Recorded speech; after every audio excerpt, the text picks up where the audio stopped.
복 있는 사람은 악인들의 꾀를 따르지 아니하며 죄인들의 길에 서지 아니하며 오만한 자들의 자리에 앉지 아니하고 오직 여호와의 율법을 즐거워하여 그의 율법을 주야로 묵상하는도다. 그는 시냇가에 심은 나무가 철을 따라 열매를 맺으며 그 잎사귀가 마르지 아니함 같으니 그가 하는 모든 일이 다 형통하리로다. 악인들은 그렇지 아니하며 오직 바람에 나는 겨와 같도다. 그러므로 악인들은 심판을 견디지 못하며 죄인들이 의인들의 모임에 들지 못하리로다. 무릇 의인들의 길은 여호와께서 인정하시나 악인들의 길은 망하리로다.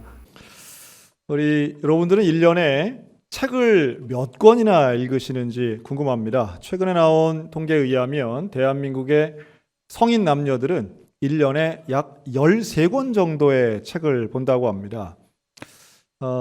청소년 어린이를 포함해서도 마찬가지인데요. 근데 그 숫자는 30년 전에 비하면 반 이하로 줄어든 거고요. 지금도 여전히 독서 인구는 이제 줄어들고 있습니다. 물론 다양한 매체들이 있어서 다양한 형태의 독서들은 있다고 보여져요. 영상을 통해서 책을 읽거나 아니면 전자문서 형식의 책을 읽는 것들도 많고, 또 특별히 요즘 청소년이나 청년들 많이 보는 웹툰 이런 것은 옛날 같으면 만화책으로 분류될 것인데 그런 식으로 소비하지요. 또 사실은 13권이라고 하지만 그 안에는 이 참고 서류 이런 것들이 수험서들이 들어있기 때문에 우리가 생각하는 문학이라든가 또는 인문 교양서의 종류를 따지면 훨씬 더 수는 적어질 거라고 보여집니다.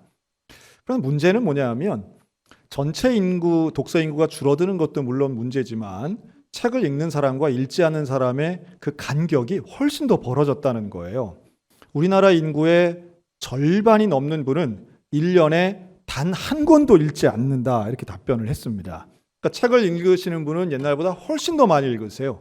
왜냐하면 매체가 많이 발전했기 때문인데요. 저만 봐도 그런 것 같습니다. 단순히 종이 활자 책만 많이 보는 게 아니라 저도 전자도서 혹은 오디오북을 이용하다 보니까 이전과는 비교도 못하게 훨씬 더 많은 책을 보고 있습니다. 거의 수백 권 보는 것 같아요. 그리고 도서를 구입하는 것도 이전과는 좀 다른 양상인데요. 책에 대해서 미리 전자문서를 통해서 열람을 하고 더 많이 읽어보고 그리고 구입을 하는 경우들이 많은 것 같습니다. 하지만 독서를 하시는 분들과 그렇지 않은 분들의 간격이 커진다는 것은 결국 미래적인 관측으로 볼 때는 이게 단순한 무슨 학벌의 차이 정도가 아니라 사상의 차이, 생각의 차이로까지 벌어질 수 있기 때문에 좀 상당히 불안하다, 불안 요소가 있다, 이렇게 생각이 들어요. 그리고 더더군다나 책을 읽는 것도 이런 동영상이나 다른 것들을 이용하면 편향된 사상들을 더 접할 위험이 높기 때문에 사람들 간의 갈등도 그만큼 깊어질 가능성이 높은 거죠. 제가 독서 운동 하자고 설교하는 건 아니고요. 그런데 우리 그리스도인들에게 있어서 꼭 읽어야 할 책이 있는 겁니다. 그게 바로 당연히 성경이죠. 하나님의 말씀을 읽는 것에 대해서는 우리 모두가 중요성에 대해서는 다 알고 있습니다. 그럼에도 불구하고 한국 그리스도인들이 참 약점 두 가지가 있는데 잘 못하는 거 두 가지라고 고백하는 거예요. 첫째는 전도고 두 번째는 성경 읽기라고 대부분 답합니다. 1년 가봐야 그 누구에게도 예수 그리스도를 전하는 전도를 못하는 게 우리의 좀 안타까운 현실이고요. 그리고 매년마다 결심은 하면서도 성경 일독을 하지 못하고 평생에 한 번을 읽어봐야 되지 않나 이런 생각을 하면서도 잘 실천하지 못하는 게 성경 읽기가 아닐까 하는 생각을 해봅니다. 사랑하는 성도 여러분, 올해 이제 옛날 말이지만 가을은 무슨 계절이래요?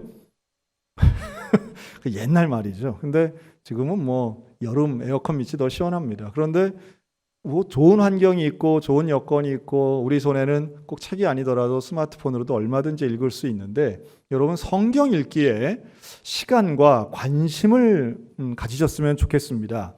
오늘 시편 1편을 통해 우리가 성경을 읽어야 하는 이유를 제가 딱 두 가지만 말씀드리려고 그래요. 성경을 읽어야 하는 이유 두 가지. 첫째는 진짜 복이 무엇인가를 깨닫게 하는 분별력을 주기 때문에 성경을 읽어야 하고요. 두 번째는 그 복을, 진짜 복을 누리게 하기 때문에 성경을 읽어야 된다, 이렇게 말씀드리고 싶습니다. 최소한 시편 1편은 복 있는 사람에 대한 이야기이기 때문에 그렇습니다. 여러분 진짜 복을 구별할 줄 알아야 됩니다. 진짜 좋은 것과 그런 척하는 안 좋은 것을 구별만 해도 우리의 삶의 방향과 질은 완전히 달라질 거라고 봅니다. 그러나 사단은, 악한 영은 우리를 자꾸 꿰어내요. 가짜를 진짜처럼 보이게 하려고 미혹합니다. 그걸 오늘 본문은 악한 꾀라고 처음 시작하죠. 악한 꾀. 여러분, 그 악한 꾀를 따라가지 않는 건 중요한데요. 그런데 이 사단도요, 우리를 꿰어내기 위해서 노력을 합니다. 꾀라고 하는 건 유혹하는 거죠. 근데 그 꾀는 그냥 생기는 게 아니라 연구하고 노력한 결과입니다. 사단도 우리를 미혹하기 위해서 최선을 다한다는 사실을 아셔야 됩니다. 근데 우리가 그 꾀가 악한 거라고 알면 따라갈 사람이 아무도 없어요. 누구나 처음에는 이게 좋아 보이는 거예요. 그럴듯해 보입니다. 그리고 그것이 내게 이득이 되는 것 같으니까 따라가는 거죠. 제가 좀 불신하는 단어 몇 가지가 있는데요. 믿지 않는 단어. 그런데 참 많은 사람들에게 효과적인 단어가 있었습니다. 지난 20년간. 그 중에 하나가 저는 공짜폰이라는 단어가 있습니다. 공짜폰. 정말 많이 붙여놓고 우리 대한민국이 전 세계에서 가장 비싼 통신요금을 내게 만든 아주 정말 위대한 캐치프레이즈인 것 같아요. 다른 어떤 것보다도 그것이 갖는 힘은 너무도 강력했습니다. 우리는 2008년, 2009년, 2010년 그 어간쯤 어디에선가 우리는 다 이전에 쓰던 휴대폰을 통째로 바꾸었던 민족의 변화가 일어났던 마법의 단어, 공짜폰. 그럼 여러분, 공짜가 있던가요? 결국 그 순간에는 저는 그것을 많은 할인을 주고 그 구입을 할 때는 큰 돈이 들지 않지만 결국 우리는 장기간에 걸쳐서 청구서를 받았던 경험이 있습니다. 최근에 일어났던 머지포인트 사태라는 게 있습니다. 잘 모르시겠지만 상당히 많은 젊은이들이 피해를 입은 겁니다. 근데 거기서도 참 안타까운 것은 소액부터 좀 큰 돈도 있었지만 지금 이런 저금리 시대에 뭔가 되게 이득이 되는 것 같은 높은 수준의 할인율이나 이익 배당률이 생기면 여러분, 정상적인 사고라면 의심부터 해야 되겠죠. 그러나 사람들은 항상 높은 이득, 어떤 대박의 꿈 이런 것에 대해서는 참 좀 매료되면서 빨려 들어가는 것 같습니다. 머지 포인트가 뭐야? 이러신 분들은 다행입니다. 다행이에요. 굳이 알려고 검색하실 필요도 없습니다. 그런 것들이 참 많이 있어요. 제가 최근에 읽은 칼럼인데 그런 게 있더라고요. 그 보이스 피싱 있지 않습니까? 여러분, 보이스 피싱은 1번 멍청한 사람만 넘어간다. 2번 나도 걸리면 넘어가게 돼 있다. 1번이에요? 2번이에요? 여러분, 지금까지 보이스 피싱 안 걸리신 걸 다행으로 생각하셔야 돼요. 이건 정말 이 악한 꾀가 얼마나 이 심도 있고 깊이 있는 연구를 했는지요. 최근에 나오는 보이스피싱 보고서나 이 수사 연구를 보니까 이건 내가 안 걸린 게 너무 다행이다. 나라도 넘어가겠다는 생각이 너무 들더라고요. 그분들이 이야기하는 그 두 개의 중요 단어가 있던데 하나는 공감력이고 또 하나는 공포심이더라고요. 사람들에게 공감력을 불러일으키는, 그리고 공포심을 주어서 다급하게 만들고 공감력을 불러일으켜서 이 보이스피싱 범인이 내가 도와주는 사람인 것처럼, 그건 이제 가스라이팅이란 말도 하죠. 그 단시간 내에 그렇게 한다는 건 참 놀라운 일인데, 예를 들면 이런 거예요. 되게 이제 춘천 법원에 근무하는 김민수 검사입니다. 이렇게 이제 전화가 온다는 거잖아요. 검찰청에 있는 김민수 검사입니다. 그러면 우리 다 알잖아요. 이거 보이스피싱이구나. 그러면 그 전화해서 그러지 말고 춘천검찰청으로 전화해 보세요. 그리고 저를 바꾸라고 하세요. 그리고 전화를 끊는다는 거예요. 그래서 실제로 전화번호 모르잖아요. 그래서 검색을 해서 전화를 하면 직원이 나와서 네, 김민수 검사님 바꿔드리겠습니다 하고 바꿔 보면 네, 제가 조금 전 전화했던 김민수 검사입니다. 이러면 여러분 믿겠어요? 안 믿겠어요? 이걸 어떻게 안 믿을 수가 있어요? 근데 이게 어떻게 가능한가? 바이러스라고도 하고 코드라고도 하고 이런 걸 심어 놓는 거죠. 이런 게 피싱이라고 하는, 이게 다 걸려든 사람들이 여러분 오는 링크들을 막 열고 하다 보면 그런 게 이제 잡히는 거예요. 나는 전화번호를 똑바로 눌렀는데 그 범인한테로 전화가 가는 거죠. 어떻게 이렇게 가능할까? 얼마나 연구를 하면 IT 수준도 있고, 그러니까 이들이 심리학을 공부한다는 거 아닙니까? 상대방에 대해서 어느 정도 객관적인 정보도 알고 가족들 이름 정도를 알면서 하나하나 따져서 결국은 자기 전 재산을 그 짧은 시간 내에 그 나쁜 자들에게 다 준다. 그리고 평생을 후회한다. 너무 마음 아픈 얘기잖아요. 여러분, 악한 죄의 꾀에 넘어가지 않는다는 건 상당히 내 스스로도 깨어 있어야 하지만 하나님의 특별한 도우심도 필요하다는 생각이 듭니다. 그런데 또 있어요. 이런 악한 자의 꾀, 사단의 유혹이나 미혹들은 사실은 그 다음 단계가 또 있습니다. 즉 이제 죄인의 길이라고 하는 단계인데요. 이 죄인의 길은 결국 우리가 생각할 때 죄라고 하는 개념에 대해서 흐릿하게 만들어 버립니다. 세상은 돈의 유혹도 있고 또 세상의 유혹도 많지만 죄에 대한 이해를 우리로 하여금 낮추는 경향들이 있어요. 특히 한 21세기를 살아가는 우리들에게 절대적인 건 없다. 세상은 다 상대적인 거야. 그러면서 제일 중요한 건 인간이고 인간의 감정이고 개인의 취향이야. 그러니 우리에게는 무슨 남에게 피해를 주지 않는 이상 죄라고 하는 절대적 가치, 그런 잣대를 들이댈 수는 없어. 상당히 그렇다게 들려요. 예를 들면 이런 논리까지 간다는 거죠. 다른 사람에게 피해만 주지 않으면 내가 혼자 골방에서 코카인을 하든 마약을 하든 그거는 죄가 아니다라고 하는 논리까지 가는 겁니다. 여러분, 마약은 왜 죄일까요? 마약하는 건 왜 잘못된 것입니까?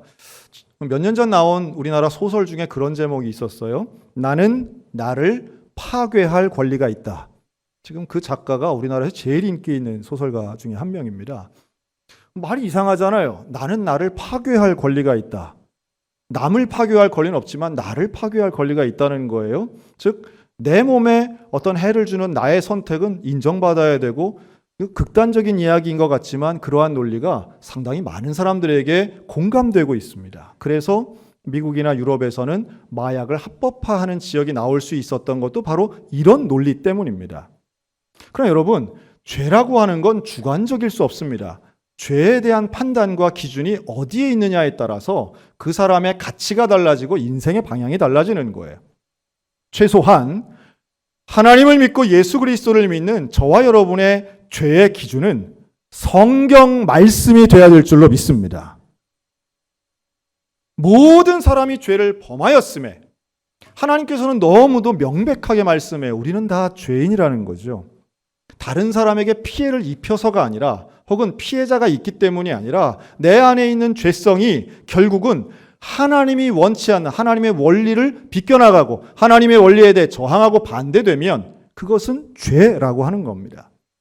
이 하마르티아라고 하는 말은 관역을 비껴나갔다는 말이에요. 죄는 하나님 앞에 합당하지 못한 것이 죄인 거예요.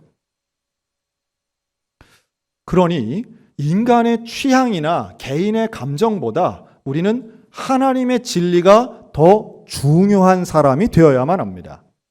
여기서 세 번째, 오만한 자의 자리에 앉지 않는, 그 오만한 자의 자리에 앉지 않을 수 있는 분별력이 여기서 나오는 거죠. 이 오만한 자리는 무엇일까요? 이것은 내 인생의 주인이 누구냐라고 하는 원입니다. 내 인생의 주인이 결국 인본주의에서는 내 인생의 주인은 스스로가 되는 거죠. 인간이 됩니다. 그러니 내 뜻대로 주장할 수 있는 거예요. 하지만 기독교 정신에서는 내 인생의 주인은 내가 아니에요. 예수 그리스도가 내 인생의 주인이고 여호와 하나님이 내 인생의 주인이십니다. 나를 창조하신 하나님, 나에게 생명을 주신 하나님, 나를 위해 십자가에 달리신 그 주님이 저와 여러분의 인생의 주인 되어야 될 줄로 믿습니다. 그럴 때 우리 삶의 결정이 달라지는 거예요. 그러니까 내 인생의 주인이 누구냐? 그러면 주인의 말을 따라야 하는데 하나님의 진리, 그걸 알기 위해서 우리는 성경을 보는 것이고 예수 그리스도의 뜻에 따라 살아야 되기 때문에 그 인생을 우리는 사명 따라 사는 삶이라고 말하는 거죠. 그러면 가장 중요한 순간에 우리는 하나님 생각해야 됩니다. 가장 어려운 순간에 하나님 생각해야 되는 거예요. 가장 힘든 순간에 하나님 앞에 기도하는 것이고 가장 기쁜 순간에 하나님께 감사해야 되는 거죠. 이게 우리의 삶의 지혜로운 모습입니다. 제가 이번 주에 제가 특별히 잘한 것도 없는데 국가에서 저한테 25만 원을 주셨어요. 그냥 가만히 그냥 숨만 쉬고 살았는데 25만 원을 주셨어요. 아마 상생지원금 많이들 받으셨을 겁니다. 물론 오늘 오신 분들 중에도 그 대상자가 아니신 분들 계실 거예요. 대상자가 아니신 분들은 축하드립니다. 어쨌든 아쉬움도 있을 수 있지만 국가에서 정한 소득과 재산이 그래도 여유가 있으신 분이라고 하는 거니까요. 그냥 그렇게 위안을 삼으시면 되겠고, 받았을 때 여러 가지 생각이 들더라고요. 아주 너무 쉬웠습니다. 스마트폰으로 이렇게 몇 번 누르니까 신용카드로 이렇게 들어왔다라고 하는데 참 다양한 생각이 들더라고요. 벌써 몇 번째 받는 거죠. 근데 이번에 제목이 달라졌습니다. 상생지원금입니다. 서로 함께 살자는 이야기죠. 그런데 이걸 마련하기 위해서 정부는 또 많은 부채를 냈습니다. 그러니까 우리가 낸 세금으로 결국 갚아야 할 일이긴 한데 참 부담이 되죠. 부담이 되지만 이게 정말 필요한 분들이 또 많기 때문에 할 수 없이 또 이렇게 상생지원금이 나왔다고 생각이 들어요. 아마 여기에 대해서 이게 효과적으로 꼭 필요하신 분들도 있을 거고 이걸 가지고 어떻게 사용할 거다 하는 계획들도 있으실 겁니다.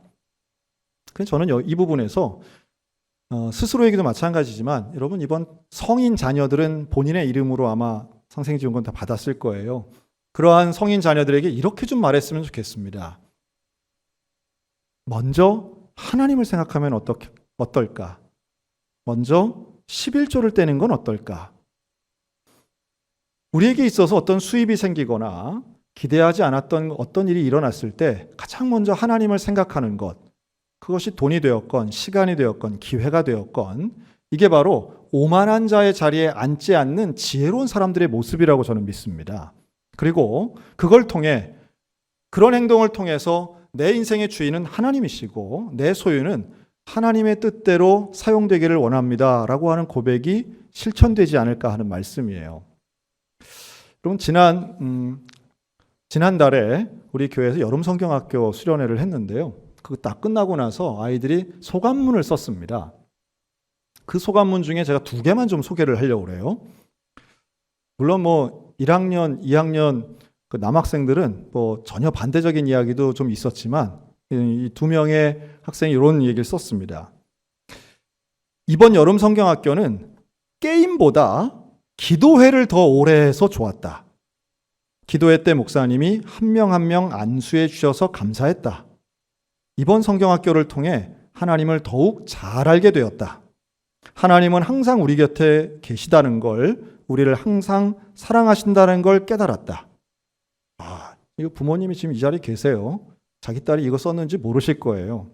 내용이 놀랍지 않습니까? 꼭 무슨 오해하면 상 받으려고 거짓말한 것 같은 느낌도 들 정도예요. 그런데 여러분 초등학생의 입에서 게임하는 것보다 기도회를 오래 해서 좋았다는 고백은 너무 놀라운 얘기입니다. 또 있습니다. 다른 학생은 이렇게도 썼어요. 기도회를 한 것이 가장 기억에 남습니다. 또 선생님들이 매주 교회를 새롭게 꾸며서 참 재미있었습니다. 저녁에 교회에 나와서 찬양도 하고 율동도 하고 기도도 할 수 있어서 좋았습니다. 어린이 교회에서 했던 마지막 성경학교인 만큼 아쉽기도 했습니다. 이렇게 썼어요. 그러니까 하나님에 대한 갈망이 있고 또 말씀에 대한 깨달음이 있으면 어린이라 할지라도 이 안에서 느끼는 기쁨이 있어요. 여러분 우리가 하나님에 대해 알아가는 것은요 참 놀라운 일입니다. 성경을 읽는 것은 억지로 읽는 것이 아니라 성경을 통해서 하나님을 알고 하나님을 만나게 되는 그걸 경험하게 되면 오늘 시편 1편 2절에 나오는 것처럼 오직 여호와의 율법을 즐거워한다라고 하는 말씀이죠. 여러분 성경 읽는 것이 즐겁다라고 하는 게 경험되어지시기를 주님의 이름으로 축원합니다. 예배를 드리는 것이 즐거울 수 있어요. 하나님 말씀을 듣는 게 즐겁고 찬양하는 게 기쁘고 또 기도하는 것이 감격적일 수 있습니다. 물론 같은 소감문이었지만 초등학교 1학년 남학생은 그렇게 썼어요. 기도가 너무 길어서 팔다리가 저렸다. 저렸어요. 그 부모님도 여기 계세요. 그래서 있습니다. 많아요. 하여튼 그 내용이 너무너무 재미있고 많은데 잘 생각해 보면 우리의 수준과 다르지 않다는 거예요. 수십 년 예배당 나왔지만 어떤 분은 교회 나와서 설교 듣고 예배 시간 앉아 있는 게 너무너무 기쁜 분이 있는 반면에 어떤 분들은 성경 한번 읽어야지 하고 피는 순간 지루해서 덮는 분들도 있습니다. 기도해야지 하는 마음은 다 있지만 기도 와, 하루 종일 기도한 것 같은데 시계 보면 2분도 안 가 있는 분들이 있습니다. 무슨 차이일까요? 알긴 아는데 아직 누리지 못하시는 거예요. 모르진 않아요. 들어서 알긴 알아요. 그런데 그 복에 대해서 알긴 아는데 누리지 못하시는 분들이라고 생각이 듭니다. 여러분, 이 복을 누려야 됩니다. 그 복은 어떤 복인가? 하나님을 알게 되는 복이에요. 하나님을 만나는 복이에요. 이것을 성경은 형통하다라고 말씀합니다. 마치 시냇가에 심겨진 나무가 시절을 따라 열매를 맺는 것처럼 그런 형통함이 있다는 거예요. 여러분, 하나님의 형통은 초자연적인 대박의 형통이 아닙니다. 하나님 말씀하시는 복은 하나님이 나와 함께 하시는 것인 줄로 믿습니다. 하나님이 나와 함께 하는 것을 누리는 거예요. 하나님이 나와 함께 하시는데 이걸 모르면 누리지 못하는 거예요. 그런데 이걸 느끼시는 분들이 있어요. 다양한 방법이 있지만 성경을 읽는 것도 정말 중요한 방법입니다. 왜요? 하나님의 뜻을 가장 구체적이고 가장 쉽게 알 수 있는 방법이 성경을 읽는 방법이기 때문에 그렇습니다. 하나님 우리에게 주신 특별한 계시예요. 하나님의 말씀이 그대로 있어요. 하나님의 뜻이 다른 어떤 것에 가려져 있지 않고 어떤 신비롭게 있지 않고 너무도 구체적으로 말씀화되고 활자화되어 있어요. 이걸 우리에게 주셨다는 거죠. 여러분, 진짜 복을 누리는 놀라운 은혜를 성경을 읽으면서 그걸 묵상하면서 누리게 되는 축복의 주인공들 되셨으면 좋겠습니다. 그래서 이걸 여러분들 돕기 위해서 이번 9월, 10월 달 우리가 준비한 게 성경 필사입니다. 작년에 이어서 이제 두 번째 하는 거예요. 작년에 우리가 성경 필사를 했었죠. 그래서 이걸 만들었습니다. 실물 처음 보시는 분들 있을 거예요. 이게 우리 1층 사무실 그 히스토리 룸에 저희가 이제 1년 내내 보관을 하는데, 전시를 하는데요. 보시면 198명 여기 참석하셨고요. 썼고 그 전체 이름을 이 표지에다 딱 금박으로 새겼습니다. 이럴 땐 금박이 좀 어울리는 것 같아요. 그리고 이렇게까지는 될 줄 몰랐는데 이걸 금칠을 다 해가지고, 사실 아시는 것처럼 작년에 1차 신청을 받았을 때 많은 분들이 신청하셔가지고 이거 말고도 2권 더 했습니다. 사실은 신약만도 하나 더 했고 또 단기선교팀이 쓴 게 또 있고 그래서 여러 권 만들었어요. 근데 요 한 권을 이렇게 가죽으로 재본을 했습니다. 자, 올해도 합니다. 올해도 하는데 이렇게 성경을 나눠서 파일링을 해서 지금 밑에 놨더니 1부, 2부 예배 드리신 분들이 다 가져가신 것 같아요, 지금. 네. 그래서 하여튼 그래도 네, 아쉽지만 뭐 어떻게 하겠습니까? 저 광고를 너무 잘했던 것 같아요. 그랬더니 그냥 뭐 가져가셔서 다음 주에 좀 더 만들어 놓을 테니까요. 보시면 되겠고 쓰시면 되겠습니다. 감사한 건 또 우리 안수 집사님 한 분이 또 고급 볼펜을 작년에 이어서 올해도 또 헌납을 해주셨어요. 그래서 볼펜에도 2021년 성경필사 소양성결교에 써가지고 우리가 다른 필기구가 아니라 그거로만, 그 볼펜으로만 쓰는데 아주 최적화되어 있습니다. 그래서 같은 필기구로 다른 글씨체이지만 성경을 쓴다는 게 우리로서는 공동체성을 회복할 수 있는 좋은 기회다 하는 생각도 들고요. 혹시 그럼 제가 올해 초에 여러분들한테 이렇게 성구를 써서 카드를 드렸죠. 그랬더니 제가 신방을 좀 가보면 이 집안에다가 이걸 딱 두신 분들 상당히 많더라고요. 그리고 어떤 분은 직장에 자기 사무실에 본인 책상 앞에 이걸 놓고 마치 그 연인 사진 보듯이 이렇게 봐주시는 분도 계셔서 참 감사하던데, 못 쓰는 글 쓰지만 제가 좀 간증을 하자면 작년에 코로나 때문에 참 답답한 상황 속에 우리 성도들에게 무엇이 조금 그래도 의미 있는 일이 될까 싶어서 작년에 이제 쓰면서 한 2달 넘게 썼던 것 같아요. 우리 필기구도 준비하고 성도들에게 줄 성경 말씀을 선택하고 그리고 그것을 정리하고 그리고 제가 가능하면 중복되지 않도록 하려고 3번 이상 같은 걸 쓰지 않으면서 하나하나 써나가는데 그 말씀을 기록하는 한 절, 2절을 쓰면서도 제 마음이 참 위로받았던 기억이 있습니다. 매일마다 성경을 읽지만 또 성경을 이렇게 통독을 하면서 늘 읽지만 필사를 하면서 느끼는 감동은 또 다른 것 같아요. 눈으로 읽고 손으로 읽고 마음으로 읽는다 하는 말이 있는 것처럼 성경 필사를 지금 개인적으로 하시는 분들도 많이 계십니다. 그러나 또 이번 성경 필사에 함께 참여해서 우리 교회가 하나님의 말씀을 읽고 묵상하는 즐거움을 누리고 그 복을 소유했으면 좋겠어요. 여러분, 진짜 복은 결국 하나님이 주시는 것이고 하나님만 주시는 것이 참된 복인 줄로 믿습니다. 세상은 가짜의 복을 가지고 진짜처럼 우리를 미혹합니다. 악인의 꾀는 포기할 줄 몰라요. 우리를 늘 죄인의 길에 서게 하려고 항상 우리를 따라다닙니다. 오만한 자리에 앉히려고 때로는 우리에게 이것저것을 주기도 해요. 하지만 우리는 세상의 것이 아닌 하나님을 바라며 사는 사람들입니다. 그리고 그 가운데 약속하신 그 말씀의 복을 누리면 그게 바로 형통한 삶이라고 오늘 시편은 우리에게 가르쳐 주고 계시는 거죠.